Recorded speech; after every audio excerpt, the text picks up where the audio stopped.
I'm done playing Heroes of Might and Magic Olden Era. I'm sorry to the people that subscribed specifically for these videos, but I'm going to focus on the games I like, and I hope that you'll still enjoy those games along with me. I'm not the intended audience for Heroes of Might and Magic Olden Era, which I'll talk about a little later, but that also means that there is an audience out there for Olden Era, and I've kept quiet because if you're that person that loves it, I don't want to harsh your mellow. I don't like contributing to the hate-watching epidemic, and I generally like to be positive, but there's been enough people that have directly asked me for my thoughts, and specifically asked, hey, why have you seemingly switched opinions so quickly on Olden Era? I figured I better address these with integrity and honesty, even if it's just opinions and vibes. So let me tell you, this video is going to be broken up into the good, the meh, and the bad. So starting off with the good, let me just let you know that these are the things that we can start off with so you know that I'm trying to be as fair as I possibly can. Number one, the core gameplay loop. Build castles, make quality armies, adventure, grow along with your heroes as they become better leaders of your forces, and do battle. Messing with this loop would have been a horrible decision, but for the most part, the gameplay loop has endured through the ages to the delight of fans everywhere. Number two, the magic system. I think it was a terrific choice to move neutral magic into its own observatory and create astrology points that you could spend to unlock those game-defining spells. Naturally, allowing players to have a mechanism to be in control of the spells that they can get by purchasing them for resources or through astrology points prevents frustration from bad RNG. But it also has the benefit of meaningfully gatekeeping those most critical spells for the time when they ought to be in the game, which is namely the mid to the late game. Number three, the focus bar. This is great. Like, the focus bar is so good. It makes it so each unit, in theory, could have an ability that was so strong that it needed to be limited in some way beyond simply having a cooldown. While many creatures still have passive abilities and cooldowns on active abilities, managing this focus bar is more than just a fun minigame. It allows the player to have meaningful choices in battle and in army composition, and it goes along with other in-game systems quite splendidly. Number four, subskills. I think it's neat to have some additional choices that add a new dimension to secondary skills that longtime Heroes fans are used to. I almost put subskills into the meh category of this video because I think that the balance isn't great and there isn't enough unique diversion within the subskills. Like, you know, for the most part, you're going to pick the same subskills every time, depending on whether or not it's a main hero or a side hero, but still, it's the right direction. I like it. Number five, unit design. I enjoy the units. I think that they are varied and interesting, and they feel fun and impactful to play. I can't think of any units that simply feel unfun to use, unless I'm considering the entire Hive faction. Okay, but mostly that's just like a comedic joke. Like that's not really an actual criticism of the Hive faction. Really, unit design in general, I do like it.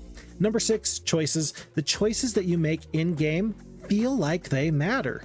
If you want to squeeze out some additional skill or value out of a mechanic, unit, or opportunity, it feels like you can. And that's where the conversation about tactical depth will come into play.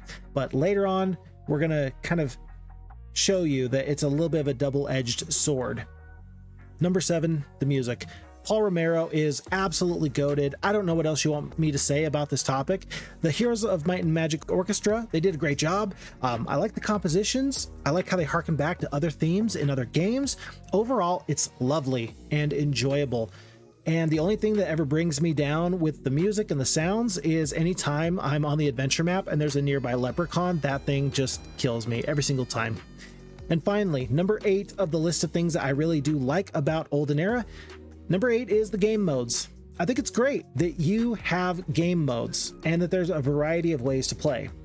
Alexandra, aka Alfina, was the narrative director during early development before she stepped away from the Unfrozen Studios, and I liked that she said that Heroes as a whole is a robust game and can do a lot of different things well. So even if you don't like Arena, or single hero mode, or PvP, it's nice that those different game modes are there. Next up, we do have to talk about the meh, These are the things that I wouldn't consider a strength, but I also don't think that they're going to really derail your good vibes about the game, or if they do, they can be fairly easily fixed. So starting off with number 1, it's going to be the art style. I completely understand why some people don't like the art style. I have heard it's kind of like a mobile game. I've heard it's really busy and hard to tell what's going on, and the list goes on and on for why other people are turned off. For me, it feels closer to StarCraft 2 levels of cartoony art, as opposed to like a gacha game, so these criticisms don't really land for me because nobody ever gave StarCraft 2 a hard time. However, we have all given Stormgate a ton of guff about their bad graphics as the spiritual successor in the RTS genre, so maybe the line between great, good enough, and bad graphics is not as far apart as one might think.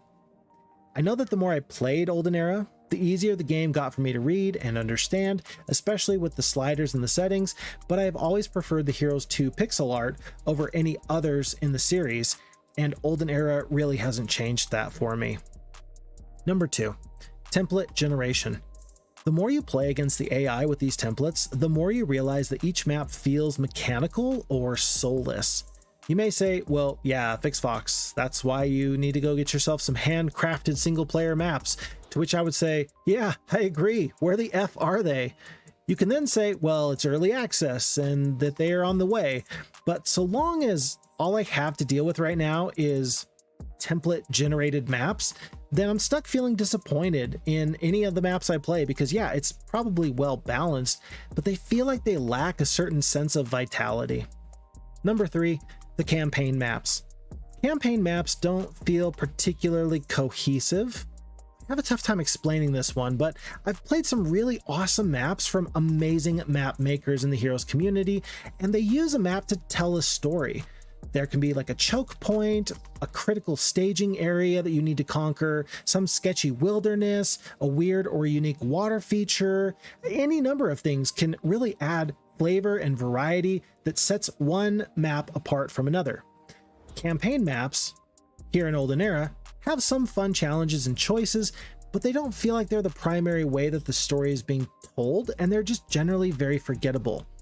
If the cutscenes are meant to carry the most of the weight in this storytelling and driving forward of the plot, then okay, sure, fine. But just so we're clear, you can do both. You can have cutscenes that tell a story and the maps that also tell a story. Number 4, faction laws. It is a new mechanic that I was very excited for at first, but the more I play Olden Era, the less I care. It's supposed to give you a meaningful and significant choice that will directly affect the way you play the game. But the downside to faction laws are that the more you play, the more you realize that there are some fairly optimal ways to allocate your points, and you'll ignore most everything else. In-game conditions don't typically change your build path unless you have a hero that specializes in a certain unit, or you're up against a certain enemy and you understand that this unit here is going to favor this particular strategy a little bit more. But again, that doesn't really change in-game. That's set at the very beginning of the game with hero choices and with your matchup. So it's not really reactive or responsive. This could change with some adjustments to the game, but all that goes into the fact that we have number 5, which is a concern with balance. There are so many things to balance, and it's so far off right now, it's going to take years and years for things to settle into place, and especially longer because there's going to be new factions, new objects, new systems, and other changes in early access. I don't anticipate that balance is going to get to a good place for a long time. Some things off the top of my head that bother me, things like the Twilight spell is just too good. Ranged damage is off, it's too powerful. Certain artifacts have no counterplay. The secondary skills like Thaumaturgy, offense and defense, those are just, you must take them if you see them. Some hero abilities, yeah, they're a little bit out of whack. I could go on and on. The point is that every balance change that is made is going to have secondary and tertiary consequences because of how much stuff there is in the game. So unfortunately, what I anticipate happening is that the balance team for Olden Era is going to balance it like a game such as League of Legends or other MOBAs, where balance isn't the actual goal. The goal is to change things up and rotate what's overpowered and rotate what's weak, so that way you can keep people's interest over a longer amount of time. So therefore it's in the meh category, because that's not necessarily good or bad, but it's definitely not my favorite. Now onto the bad. Many of these things in this bad category can be changed. That's important to note. These things are not completely set in stone for the most part, but until they are changed, I'm going to be completely turned off of the game, and I don't plan on returning unless there's a significant overhaul. Starting off with number 1, artificial intelligence. Do you know how I know that the game was made for player versus player first and foremost, and that the single player experience has thus far been neglected? It's because the AI is bad. There are 2 AIs, one for PvP and one for player versus environment, and they do play differently. However, they both suck. My evidence for this is that they both use the same basic premise of AI behavior that's been around since the 90s. Back in the day, there were limitations on how good you could make the AI. The fix that we saw in games like Age of Empires, for example, was to give the AI advantages through resources or a leg up on the tech tree, or in games with some element of chance, like Risk or Acts as an Ally, something that had a dice roll, the AI would simply roll better. The AI isn't playing better strategically. It's just being given more resources or more advantages. That might have worked in the 90s, but that's not good enough in 2026. And simply having more cannot be the primary difference between easy, normal, hard, and expert difficulties. Now, if you say that it's still early access and the devs will eventually get around to making a better AI, that just reinforces to me that they made PvP the central focus, because then they wouldn't have to focus on the AI. And in the very beginning of the video, when I said that I wasn't the intended audience, that's what I meant. Heroes players like myself are traditionally single player enthusiasts, because in the 90s and early 2000s, we weren't playing online against people. We were playing by ourselves, or if you were lucky, you were playing with friends and family. At this point, it's a bit of a low blow, but here's this graph that you're seeing up on the screen now. And, well, here's my interpretation. I'm guessing that people were so excited. And since the initial fear kind of died down, the player base has shrunk because PvP isn't what the fans are there for. Even if they tried the PvP, and even if a few of them had become primarily Olden Era PvP fans. The final thought here is that you can look at the F-Heroes 2 developers on making an awesome heuristically designed AI, and it performs, by the way, exceptionally well in all aspect. And this PvP for F-Heroes 2 has been done by a group of enthusiasts who work on the project on their weekends and holidays. So don't tell me it can't be done. Number 2 in the bad section, the writing. Oh, the writing in the campaign. Well, there's a caveat here. The translations from one language to the next might have caused some localization concerns for the English version that I've played. So I want to make sure that, hey, maybe it was written in another language and translations caused some issues. However, at this point, for the said English version that I'm discussing, the writing is atrocious. Do you know how bad it has to be for Seth to include this nugget in his video on Olden Era? And I'm not handing away strats to my enemies. The music is good, the town screens are nice, the story and writing is atrocious and sounds like the intrusive faults of a Tumblr blog. I have come to the conclusion, after speaking with my sister, who is a master's level college English teacher, that the writing is of the tell me variety and not of the show me variety. For example, declarative writing would say, she was furious and exhausted, whereas descriptive writing would say, she slammed the door, rubbed her temples, and snapped at anyone who dared make eye contact.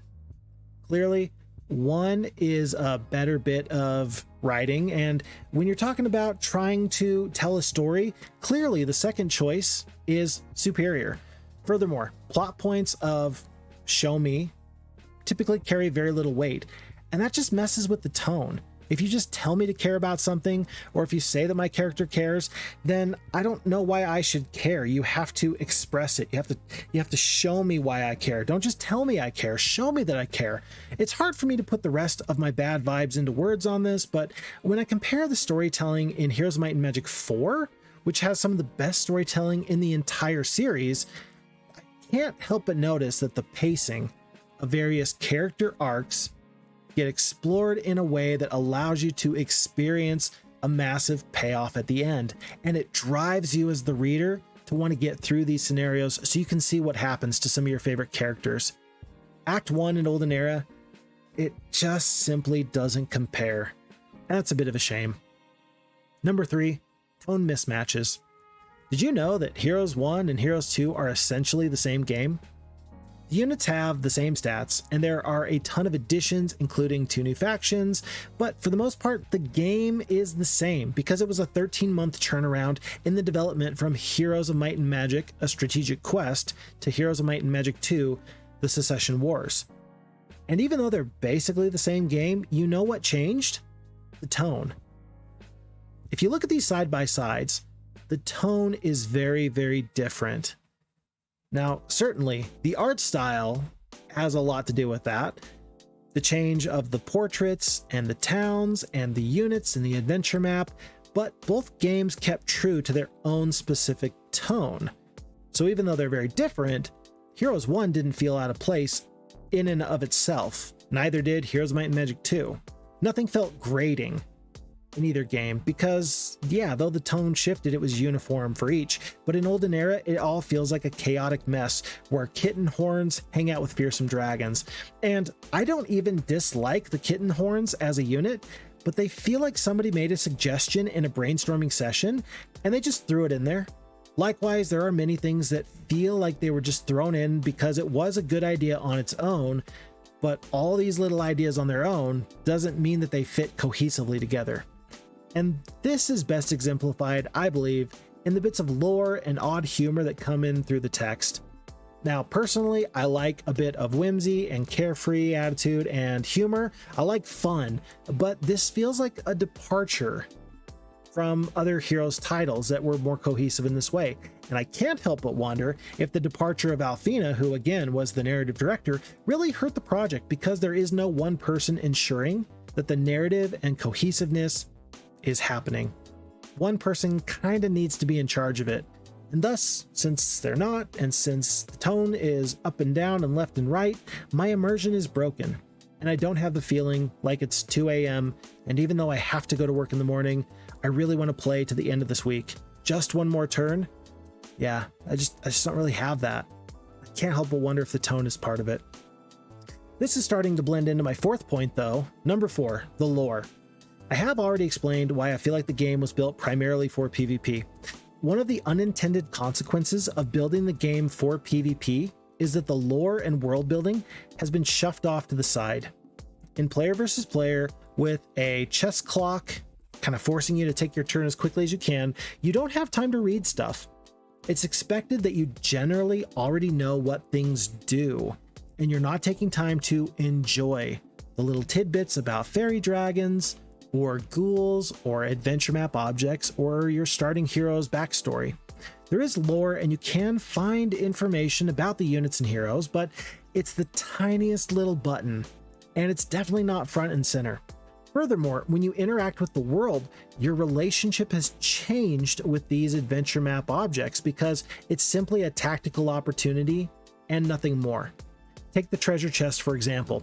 Longtime Heroes fans know you may take the gold or distribute the gold amongst the peasants for experience. That is the backstory. That is why you can choose either gold or experience. And your brain probably fills in that missing information because of all your previous Heroes experience. But at the same time, your brain is missing that bit of lore and backstory, even if you don't consciously notice it at the moment. The other day, I had a really cool comment. I loved this comment. It was wonderful. It was on a Heroes 2 playthrough of mine, and it reads as such from The Frog in the Well. Suddenly, a hooded stranger appears in front of you. They open their mouth. Out of their mouth come the words, "There must have been at least one person who already asked why you read so much flavor text. I can't be the only one thinking that, right? Right?" The stranger goes silent and then poofs in a cloud of smoke, but their words still linger in your head. Now, I love this comment because clearly this guy already gets it, because otherwise they wouldn't have gone to the effort that they did to make this comment. Like, they made it like the in-game text. But I did go on to reply that I read the flavor text because they become the part of the game that lead to even better vibes and ambiance and the comfy qualities that make Heroes 2 my personal favorite game, even if Heroes 3 is objectively the better game. My first big video that I ever did on the Fixed Fox Gaming channel was why F Heroes 2 is a modern day classic. And it had this section, which I think is relevant and important for this general conversation. As you get better at the game, you get more enjoyment because you see the cause and effect of your choices play out before you. And because it's a turn-based strategy game, you see these choices unfold at a pace that you can parse at your own leisure. This inherently makes each game you play its own little story. When thinking about the narrative from game to game, the quote from Shakespeare comes to mind: "All the world's a stage, and all the men and women merely players. They have their exits and their entrances, and one man in his time plays many parts." I think that this is the appropriate lens to view a Heroes game with, knowing that while your goal is to achieve victory, the real prize is the story that we enjoyed along the way, through thematic elements and a steadily unfolding adventure that the player controls. Losing your main hero in Week 3 wasn't a tactical failure, it was setting the backdrop for your massive comeback. After all, the greater the struggle, the more glorious the triumph. See, I would argue that the charm found in the game through descriptive texts and world building is just as much a reason to play as the tactical and strategic components, of which there are many. Now, I'm getting lost in the weeds here, but hopefully you understand my point, that the gameplay loops found in the Heroes series are both tactical and thematic. Now, I think that Olden Era is hitting hard on the tactical aspect through the player versus player, but it is neglecting the charming and cozy elements. Again, add this to the list of reasons why I'm just not the intended audience. Number 5, the complexity. Remember how I said that the core gameplay loop was a strength? It is reasonable to suggest that anything that gets in the way of the core gameplay loop is a problem. It boils down to how many screens there are for me. For example, in Heroes 3, you have the castle screen, you have the adventure map screen, you have the battle screen. You do have a tavern and a thieves guild and a mage guild and a kingdom overview tab and a puzzle map and a world map and your hero screen, and whenever you trade with heroes you get all these extra stuff. Yeah, sure. There's more than just these 3 screens, but the 3 primary screens are the game. That is the real loop. And these other secondary screens, they're not an everyday thing, and they're not really getting in the way of the core gameplay loop. However, there are a lot of really nice additions to Olden Era that on their own improve the game, but together they start to disrupt that loop. Just about every turn, I have to mess with faction laws. I have to check to make sure that I'm on track to unlock all the right spells by the next battle. I have to potentially fiddle with army upgrades for upcoming battles. And somehow those extra screens that I have to do, well, they start to feel like a chore. Yes, it's an opportunity for skill expression to use all of these screens and mechanics well, but I get the same level of anxiety in Olden Era as I do when I'm playing Heroes 4. By the way, in Heroes 4, every single day, if you want to play optimally, you have to caravan external dwellings into your castle and or send troops to the front so that they can join up with your hero. And this is because troops do not accrue once a week on Monday. They accrue throughout the week, and they don't have to be tied to a hero. They can just travel across the adventure map themselves. That extra flexibility and that extra bit of agency, call it, it's good. It's good, but it becomes an everyday chore if you want to play optimally. It becomes an everyday thing that you can ignore if you want to, but you're not really playing the game well at that point. The closest, the closest synergy, the closest example I can give of this concept does come from Civilization 6. And it has an introduction on new mechanics in the DLCs.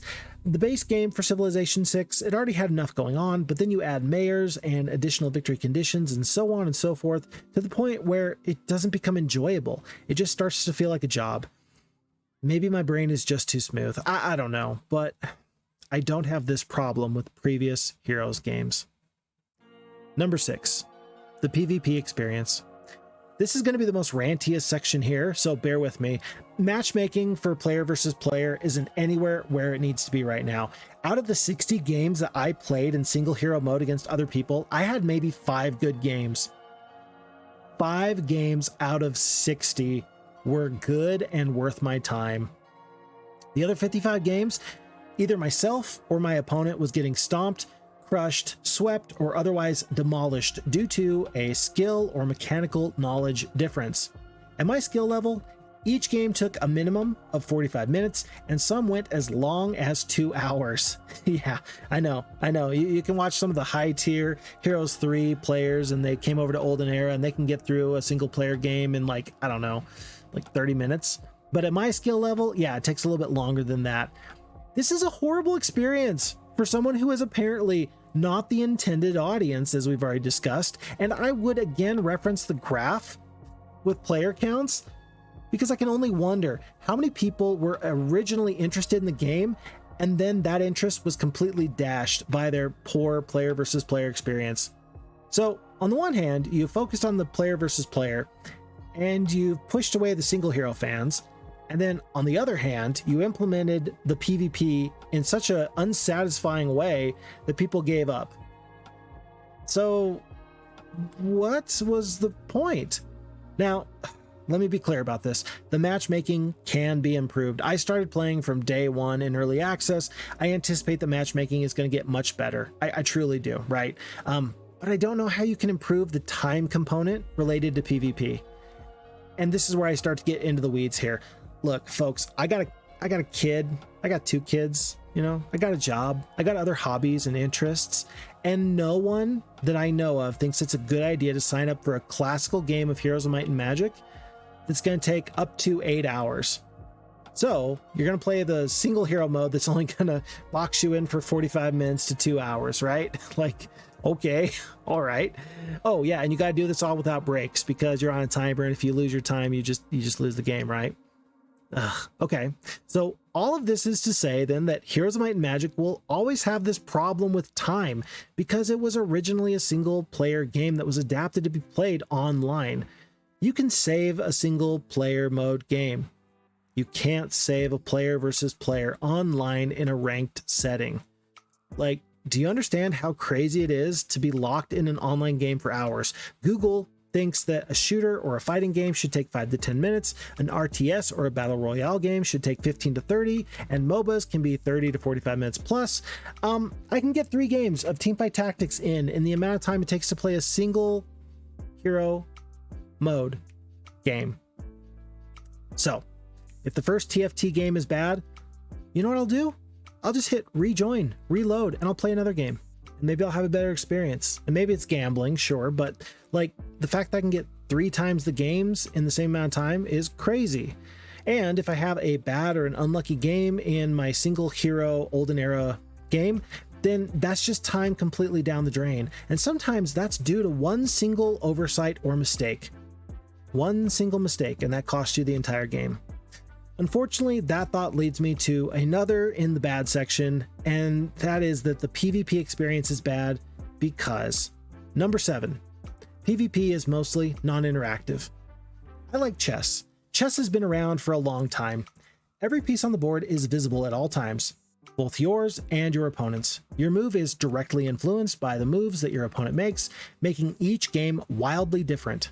Each game of chess often has established lines or best practices in the early game, but it is quite common and necessary for those lines to eventually break down or deviate into uncharted or quote-unquote out of theory novel positions. Sometimes they're positions that have literally never been seen before. That is peak interactivity. Your brain against your opponents, and all the cards are straightforwardly out there for you to see. You know where everything's at, you know what everything does, and you just have to play better. Olden Era PvP in single hero mode, well, that's the only online mode that doesn't lock you into a game for 8 hours, right? Well, that's about the most non-interactive experience you can get. Single hero mode is non-interactive because you essentially play against the environment to the best of your abilities. You clear the adventure map, you get artifacts, you fight monsters, whatever. You do all this before you see your opponent, and you just crash into each other somewhere in the middle of the map, or you are pulled into one of 3 encounters, right? By the time you first see each other, though, it's typically too late to do anything about your failures. In a 60-minute Olden Era game, that means that you and your opponent are only directly playing each other for maybe 1/4 or 1/6 of the time. So the AI is bad for most of the game, and then the time that actually matters against a real player is just like a little blip. That's so non-interactive. So then why am I even playing against a player in the first place? It all feels superfluous. Okay, this is a 30-minute video. This is a 30-minute video? Oh my gosh. All right, folks, are you tired yet? I'm tired. And I'm tired that it took me nearly 2 months to collect these thoughts, because I really want Olden Era to be good. Actually, scratch that. I want Olden Era to be great. And I was so excited about it that I made videos and playthroughs and walkthroughs about the Olden Era. But I've since unlisted those videos on my YouTube channel because I don't want people to subscribe for Olden Era content when I know I have no interest in playing it as it's currently constituted. The game is still in early access, and the devs can make a ton of changes, including direct counters to those concerns that I've expressed, but until they do, I just don't care. To be clear, the Olden Era devs, they have been nothing but kind and courteous to myself and to others on Discord or email, and I believe that they are real true fans. I'm really impressed with the amount of quality that they have been able to put out into Olden Era, and if anyone can turn this game around, it's them. The more I have thought about my 200 hours of experience I picked up between the 3 different builds, the demo and early access type stuff, and some other builds that were only available on the Discord, not to mention what's currently here now, I've realized more and more that the bar is set extremely high because we have amazing Heroes of Might and Magic games already. Like Heroes 1, 2, 3, 4, 5, I don't know about beyond that, but they're a joy to play in 2026, and Olden Era will, for better or for worse, be compared to those games. I don't see any reason to play Olden Era once the novelty wears off, so long as Heroes 2, 3, 4, and 5 are around. By the way, shout out to that guy that's rebuilding Heroes of Might and Magic 1. Like, I love those little updates. I hope that guy is doing super good. And shout out to all the other modding communities and developers that are working on their individual projects like Wake of the Gods, Horn of the Abyss, F Heroes 2, Heroes 4 Ultimate, Heroes 5.5. Like, I'm so very impressed with the community at large. And with that, I'm going to finish off the shout out by saying, hey, shout out to the Olden Era developers, because I want to see you succeed. And with that, here's my recommendations on how you can make the game better. Number 1, improve the AI to where the advantages over the player are more of an afterthought than the central focus. That means make the logic or the decision making of the AI better, and maybe you program in specific tactics for units or encounters or situations. You know, you can make an AI that's simply heuristical, but you can also say, under these conditions, this is the logic that's going to happen, and that's going to make it really hard for the player. Do that, please. I'd really appreciate that. And don't make it just about the amount of gold or resources the AI gets. Number 2, I would emphasize narrative direction and cohesion, with one person having the final say on what does or doesn't make sense for this game. Otherwise, it just feels like chaos, and I'm getting so many different tones, and that ruins my immersion. Number 3, make lore and world building a central focus again. I've said what I've said. It has to be there. The reasons to play Heroes of Might and Magic are both tactical and thematic, and if you miss out on half of that, then I'm sorry, the game is just not as good. The packaging does matter. Number 4, improve the writing in the English version with descriptive writing, and work on the maps so that they can better support the storytelling. Papayama, who I believe is the French person from Horn of the Abyss, yeah, I believe that they have created their big, beautiful, wonderful map with Horn of the Abyss, the island, right? They're on board now. I think that they could be a very helpful person in creating those maps. And I'm excited to hear that they are going to be working on that. So handcrafted single player maps, I'm so looking forward to it. Just make it happen. Number 5, consider ways to streamline new systems to preserve the core gameplay. And so then, like, consider, do you need to have faction law points dealt with every single day? Or maybe we just go to once a week. Maybe astrology points, maybe you can only spend those on Sundays or like Sundays and Wednesdays. Something so I don't have to do it every single time. Number 6, improve the PvP matchmaking. Like, get the replay system up pronto so that people can figure out how their opponent beat them so badly, and then just make sure that it's not a stomp every single time. All right, folks, that's enough for me for now. If this video is the reason that you unsubscribe, I understand. If this is the reason that you subscribe, great, cool. Either way, I am a friend to Heroes fans near and far, and I will always be grateful when our paths cross in these adventures. So I want you to do me a huge favor, and I do this for every video, but I mean it because it's kind of like an important thing. Do me a favor and look after you. Look after your friends, look after your family, take very good care of yourself, because if you don't, who will? My name is Fix Fox. I love Heroes, Might, and Magic. I hope I get to see you in the next one. Till that time, take good care. Bye now.